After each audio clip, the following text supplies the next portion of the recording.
There's no better way to start our sports rundown today than by congratulating our women's basketball team who made a historic weekend. Angelo Mitchell has more on the story. As your UIW Cardinals bring home the first Southland Conference Championship in program history, winning 4 straight games in 4 straight days, not only did they win the championship by defeating Southeastern Louisiana in the final, they punched their first ever ticket to March Madness.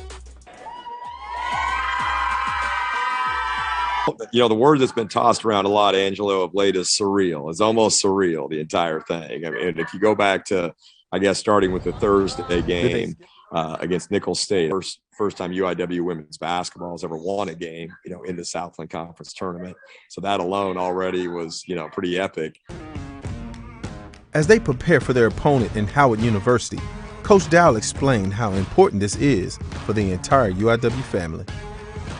Well, it's huge. I mean, on many levels. I mean, obviously the UIW's only been Division I since 2013.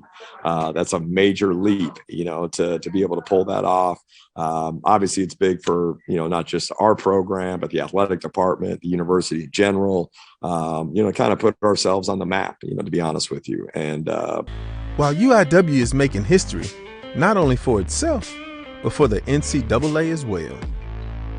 So this is actually the first ever, you know, a game of the first 4, as it's called, you know, so that's, you know, first time in history as well. And there's, as we just kind of were talking, there's been a lot of firsts, you know, in the last week for UIW women's basketball, obviously. So hopefully we can follow up with the first ever win in the NCAA tournament.